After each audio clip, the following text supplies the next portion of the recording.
Amtgard, the organization. Amtgard is more than just a game. It's also an extensive organization spread across the globe. Over the more than 30 years since its inception, Amtgard has evolved a very stable representative government to help administer the various activities needed to keep everything running smoothly. Each group has its own culture, behavior, and individual set of rules governing how it operates, but there are some common elements. Circle of Monarchs. The Circle of Monarchs, COM, is the ruling body of Amtgard and is formed by the heads of state for each Amtgard kingdom. The Circle has a number of powers and duties, including, but not limited to: 1. Amending the rules. Requires a 75% vote of all represented kingdoms at a meeting. 2. Adjudicating disputes between kingdoms. 3. Approving new kingdoms. 4. Serving as the court of last resort for player grievances. Kingdoms. Kingdoms in Amtgard are large geographic regions responsible for all of the Amtgard groups, called parks, and members within their area of influence. Kingdoms have authority over their constituent parks and are responsible for helping them succeed and grow. Kingdoms typically have the following leadership positions, called officers, which are elected every 6 months. Monarch, in charge of organizing the group for the duration of their reign in office. They are the highest authority in the kingdom. Regent, assists the monarch in the organization of the arts and sciences during their reign in office by doing such things as holding workshops, cultural tournaments, and craft nights. Prime Minister, assists the monarch by making sure the kingdom financial records and attendance records are in order during their reign. Champion, assists the monarch by running fighting tournaments, organizing battle games, and checking weapons and equipment for safety during their reign. Guildmaster of Reeves. The head Reeve is in charge of settling any rules disputes, making sure that all Reeves are qualified and doing their job well, and advising the other elected officers on any rules issues they may have. Parks. In order to play Amtgard, one must have other people to play with. Parks are groups of people that get together on at least a bi-weekly basis to play the game and spend time with one another. All parks start as a freehold, by signing a freehold contract with Amtgard International. Most freeholds will become a sponsored park by joining a kingdom, allowing them to progress in name as their size increases. Your local kingdom corpora will provide specific details about the names and privileges of increasing park sizes. Parks typically have the same leadership positions as kingdoms do and are elected on the same 6-month schedule. Not all parks need to have all positions filled at all times. Some smaller parks only need a monarch, while larger groups need a full complement of officers. Reeves. In order to ensure that the park is following the rules, and that the game is being run fairly for all participants, members of the park may also choose to become members of the Reeves Guild and take credit in the Reeve class. Reeves are the judges or referees of the game, and will wear or carry a unique identifier to reflect this status. This identifier will either be a black and white sash in either checkerboard or stripes, a tunic or tabard of alternating stripes of contrasting high visibility colors, black and white, neon green and purple, etc., or a Reeves staff, a padded staff at least 5 feet long, with padded ends at least 2 inches in diameter and covered in alternating stripes or spiraling contrasting high visibility colors as above. The identifier will be communicated to players before the start of a game. Reeves should have in-depth knowledge of the rules, and are tested by the current Guildmaster of Reeves to become members of the guild.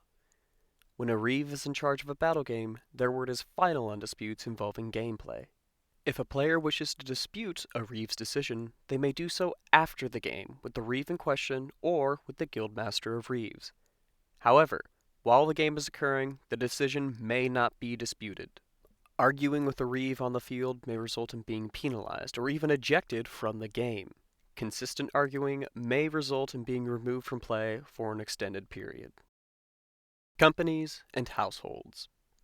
In addition to the park structure, groups of people either within or between different parks and/or kingdoms may choose to band together due to a common interest. There are two types of social organizations of this nature: companies and households. Companies are typically groups that focus on fighting or competition. Traditionally, most companies have a leader, e.g., captain, a second in command, e.g., lieutenant or sergeant, and heraldry of some type. Given the normal semi-competitive nature of companies, people traditionally only belong to a single company at any given time. Households are typically non-fighting groups that focus on non-competitive aspects of the game, such as arts and sciences, service, etc. Households also traditionally have a leader, e.g., house lord or house lady, and heraldry. Because of the traditional non-competitive nature of households, a person may be a member of any number of households. Awards and symbols. Amtgard has an extensive award system that is used to recognize and promote excellence in a wide variety of areas such as service, fighting, arts and sciences, honor, etc. Please see Appendix A for a full breakdown of the shared award system that all kingdoms adhere to. Each park may choose to have additional awards as they deem necessary with the approval of their kingdom officers. Some of the more recognized awards are listed here below. Apprentice. Apprentices are individuals who have a formal student-mentor relationship with a paragon. Apprentices are taught the ways of the paragon's class and have a desire to improve their abilities within that class. Players are typically apprenticed to only a single paragon at a time. Paragons of a class may themselves be apprenticed to a paragon of a different class. The reserved symbol of an apprentice is a belt favor and the color of the paragon's class trimmed in silver. At-arms and pages. At-arms or pages are usually individuals who are sworn to knights, squires, or nobles. In Amtgard, being an at-arms or page denotes a special relationship between the individual and their mentor, who is typically a knight, noble, or squire. At-arms can generally be recognized by either a black belt with a silver trim or a green belt. Pages can generally be recognized by a yellow belt. At-arms may also go by man-at-arms, woman-at-arms, comrade-at-arms, sword-at-arms, shield maiden, shield brother, or other similar terms. Color. A catch-all class for members of Amtgard who do not participate in the combat portion of the game. These players are often very valuable to the organization as they provide logistics, leadership, and support to keep the rest of the game moving smoothly. Examples can include water bearers, heralds, event organizers, and serpent knights. Knights. Knights are members of Amtgard who have been recognized as exemplars in a given area as well as role models. Knighthood is a recognition of character in addition to possessing a level of skill equal to that of a master in their field. Knights are recognized by a variety of reserved symbols, such as a white belt, an unadorned chain, spurs, and a white or black phoenix. There are 5 orders of knighthood in the Amtgard, each of which recognizes a different skill and has its own belt trim color. Battle. Awarded for battle game excellence. Its symbol is a white belt trimmed in blue. Crown. Awarded for excellence in elected office. Its symbol is a white belt trimmed in gold. Flame. Awarded for excellence in service. Its symbol is a white belt trimmed in red. Serpent. Awarded for excellence in the arts and sciences. Its symbol is a white belt trimmed in green. Sword. Awarded for martial excellence. Its symbol is a white belt trimmed in silver. Knighthood may only be bestowed at the kingdom level. Masters. Masterhood may be granted in recognition of outstanding skill in a given area, and has a reserved symbol of a gold phoenix on a solid color background. Masterhood may only be granted at the kingdom level. Battle. Gold phoenix on a tan background. Crown. Gold phoenix on a black background. Dragon. Gold phoenix on a green background. Garber. Gold phoenix on a blue background. Lion. Gold phoenix on a purple background. Owl. Gold phoenix on a brown background. Rose. Gold phoenix on a white background. Smith. Gold phoenix on a gray background. Warrior. Gold phoenix on a red background. Nobles. Monarchs may award titles of nobility for service to Amtgard. The specific titles and symbols will be listed in your local kingdom corpora. Paragon. Sometimes referred to as a class masterhood, This is an award given to a player for consistently being an excellent example of their class in full class battle games. A player should look like, roleplay, and be highly effective at playing their class to be bestowed a Paragon title. A Paragon should take the lead in teaching new players how to play their class, assist them with getting the necessary equipment, etc. A player may receive multiple Paragon titles, one for each class. Phoenix. The phoenix is the symbol of Amtgard and is generally only worn by knights, masters, or as part of a kingdom or park heraldry. Squires. Squires are individuals who have been sworn to a knight. Historically, squires were arm-bearers, servants, or trainees of a knight. In Amtgard, however, it may be bestowed by a knight for a myriad of reasons, and most often takes the form of a mentor-student relationship. Their reserved symbol is a red belt. EP 31, 66th of Harvest. Time itself seems subject to the elastic nature of reality on the plane of Amtgard. While all inhabitants, and indeed even visitors if my own experience is typical, can recite the same date without thinking, the actual flow of time itself seems inconstant. At some points, many days seem crammed into a single date, while across the Arbiter's line in the next kingdom, time flows with what I perceive as normal. Everything from Monarchs' reigns to massive wars can be condensed here, with only a few years separating the present from ancient history. Journal of Macros, the Traveler. Code of Conduct. Amtgard strives to maintain a fun, friendly, welcoming environment for mature players. As such, the following behaviors are not acceptable and may lead to ban from combat or attending. 1. Speech that would cause a reasonable person to fear for their property or safety. 2. Physical violence outside of the normal bounds of combat conduct. 3. Sexual harassment or inappropriate sexual contact. 4. Theft or willful destruction of other people's property. 5. Repeated unwillingness to follow game rules. 6. Creating a hostile environment detrimental to the enjoyment of the group as a whole. This includes engaging in online or in-person harassment. 7.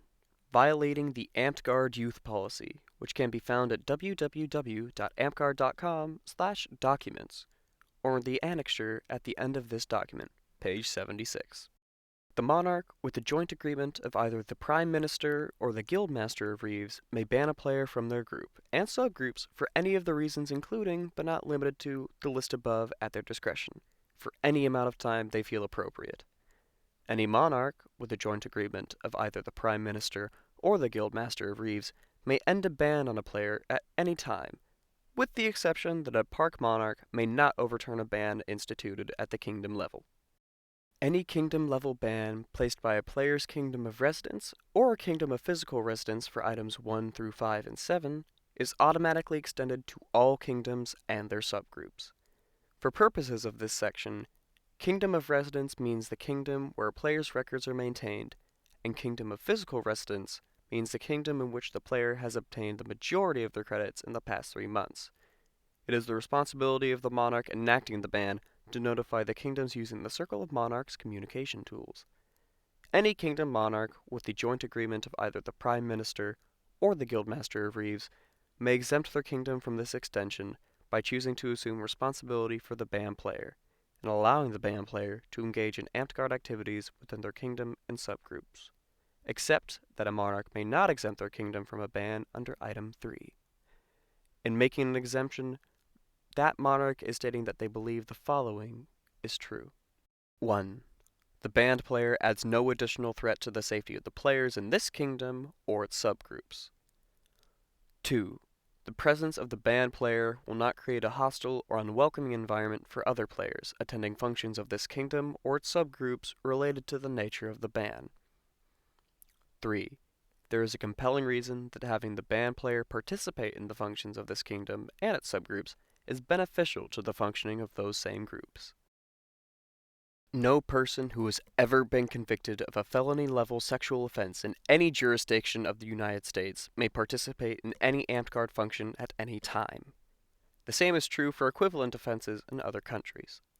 No person who is currently listed on a sexual offender registry for any jurisdiction within the United States based upon conviction of a crime may participate in any Amtgard function at any time. The same is true for equivalent public registries in other countries. Age of Combatants. Combat in Amtgard is reserved for players of at least 14 years of age. However, a monarch may choose to assume responsibility for allowing a child under 14 to engage in combat, provided after evaluation, the monarch determines that the following minimum requirements are met. 1. The child's legal guardian must agree to assume all responsibility for the safety of the child and execute an additional waiver to that effect, acknowledging the risks inherent in Amtgard combat, especially for children engaging in combat with adults, and assuming responsibility for those risks. 2.